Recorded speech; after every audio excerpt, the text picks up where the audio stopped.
مرشد کامل سے نسبت ہو گئی،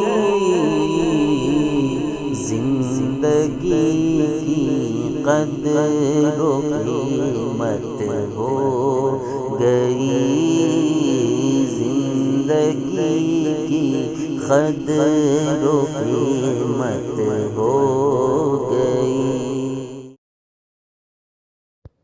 السلام علیکم ورحمۃ اللہ وبرکاتہ۔ میں سید محمود حسین قادری الرفاعی المعروف سادات پیر بغدادی نقیب روضہ رحمانیہ خطہ صالحین آپ سے مخاطب ہوں۔ بہت اہم چیز پیش کر رہا ہوں، آپ سب خوش ہو جائیں گے۔ بسم اللہ الرحمن الرحیم، نحمدہ ونصلی علی رسولہ الکریم، اما بعد۔ حضرت اویس قرنی رضی اللہ تعالیٰ عنہ، حضور صلی اللہ علیہ وسلم کے وصال شریف کا وقت آیا تو صحابہ کرام نے عرض کیا کہ یا رسول اللہ صلی اللہ علیہ وسلم، آپ کا پیرہن مبارک ہم کس کو دیں؟ حضور صلی اللہ علیہ وسلم نے فرمایا اویس قرنی کو۔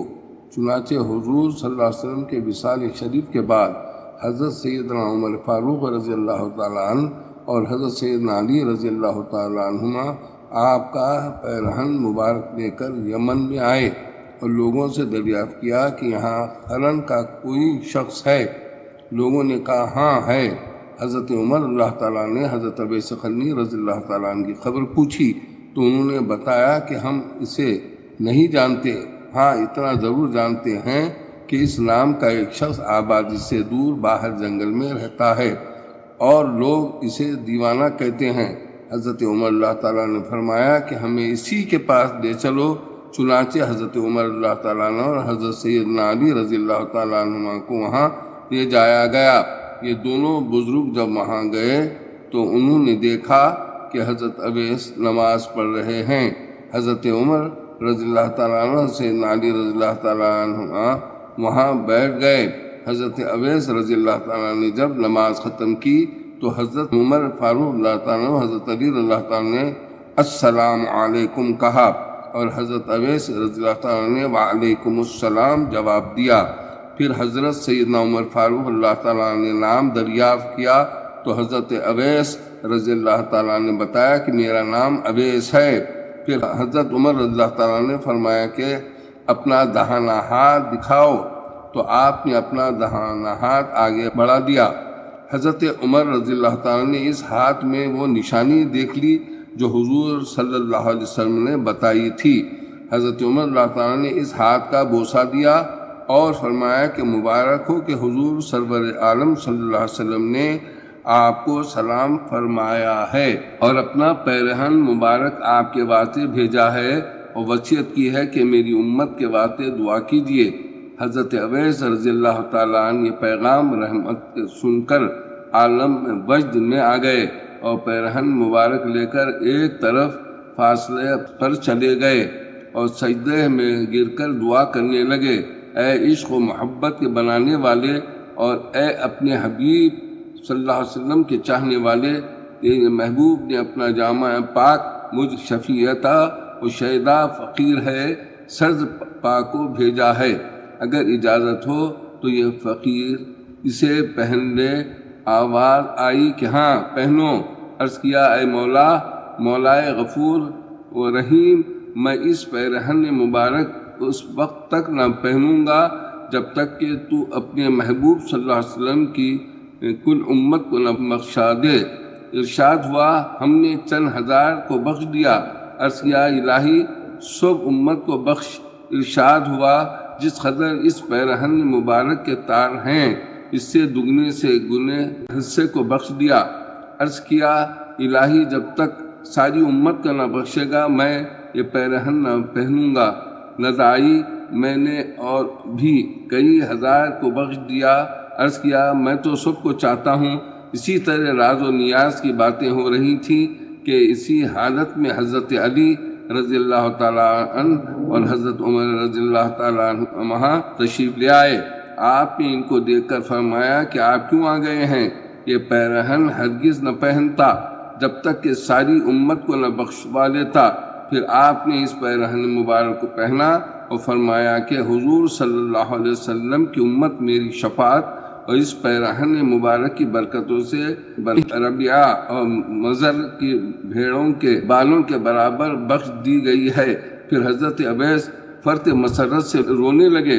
حضرت اویس کی یہ شان اور یہ انداز دیکھ کر حضرت عمر رضی اللہ تعالیٰ عنہ، حضرت علی رضی اللہ تعالیٰ عنہ بھی رونے لگے، اور پھر حضرت اویس سے دریافت کیا کہ باوجود اس غلبہ شوق اور ولولہ اشتیاق کے دیدار جمال محبوب سے کون سا سبب مانع ہوا اور آپ نے حضور صلی اللہ علیہ وسلم سے ملاقات کیوں نہیں کی؟ حضرت اویس نے جواب دیا کہ آپ نے حضور کو دیکھا ہے؟ حضرت اویس نے فرمایا اگر آپ نے اس محبوب کا جمال جہاں آرا دیکھا ہے تو فرمائیے کہ محبوب پاک کے وہ آبروئے پاک آپس میں ملے ہوئے تھے یا کشادہ تھے؟ اتفاق دیکھیے کہ حضرت عمر رضی اللہ تعالیٰ عنہ، حضرت علی رضی اللہ تعالیٰ عنہ اس وقت اس کا جواب نہ دے سکے، اور حضرت اویس رضی اللہ تعالیٰ نے آبروئے پاک کی پوری نورانی تصویر کھینچ کر بتا دی اور فرمایا میں اگرچہ بظاہر خدمت اقدس میں حاضر نہیں ہوا مگر جلوہ محبوب کسی وقت مجھ سے پنہا نہیں رہا۔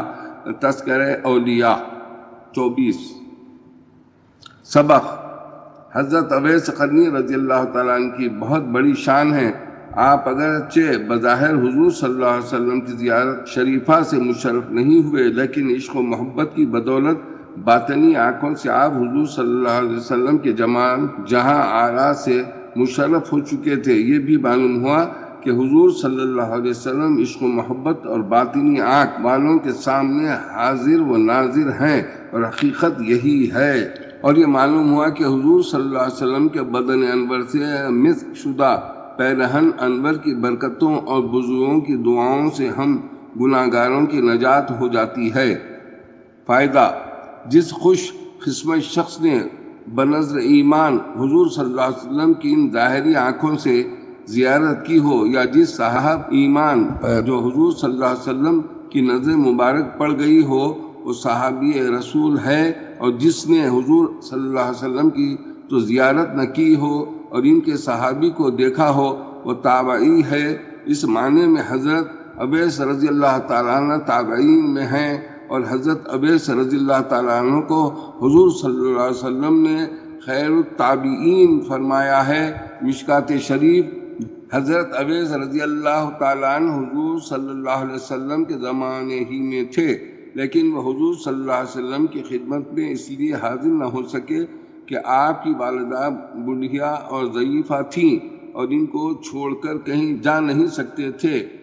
حاشیہ مشکات صفحہ مذکور: چونکہ حضرت اویس رضی اللہ تعالیٰ عنہ حضور کی خدمت میں حاضر نہ ہو سکے تھے، اس لیے اس خیال سے کہ حضرت اویس اس بات کا خیال نہ فرمائیں کہ حضور صلی اللہ علیہ وسلم نے حضرت اویس کی دل جوئی کے لیے اپنے صحابہ سے یوں فرمایا: تم میں سے جو شخص ان سے ملے تو اپنے لیے ان سے مغفرت کی دعا کرائے، گویا ان کی عظمت شان کو بیان فرما دیا۔ الحمدللہ۔ یا الہ العالمین، یا اکرم الاکرمین، یا حل المشکلات، یا دافع البلیات، یا قاضی الحاجات، یا کافی المحمات، یا غیاث المستغیثین، اغثنا اغثنا اغثنا لا وسیلۃ الا انت یا رسول اللہ، یا رسول اللہ انظر حالنا، یا حبیب اللہ اسمع خالنا، اننا فی بحر غم مغرق خذ یدا سہل لنا اشکارنا۔ اللہ کے رسول صلی اللہ علیہ وسلم حال پر نظر کرم کیجیے۔ اللہ کے حبیب صلی اللہ علیہ وسلم ہماری فریادوں کو سن لیجیے۔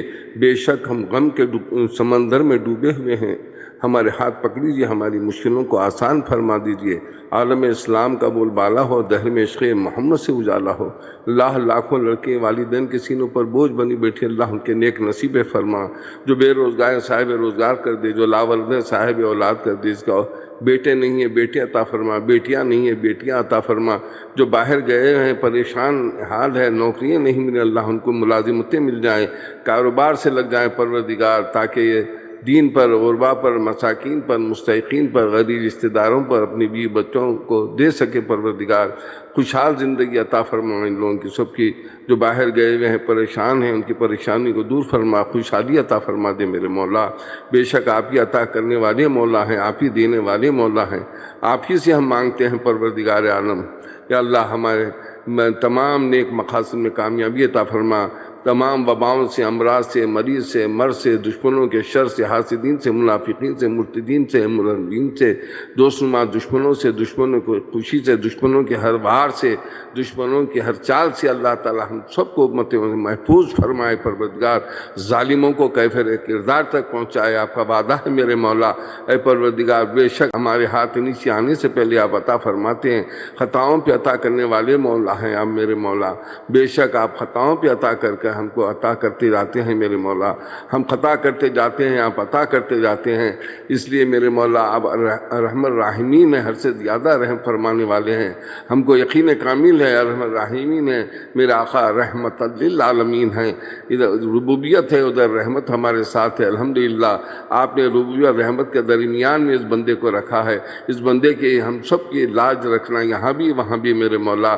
جو اس دنیا فانی سے کوچ کر گئے ہیں ان کی بخشش و مغفرت فرما، ان کی قبروں کو باران رحمت سے معمور فرما، تجلیات ربانی کا ظہور فرما، ان کی روحوں کو حضیرت الخس میں آسودہ فرما، یا اللہ اس فقیر کی دعاؤں کو قبول و مستجاب فرما،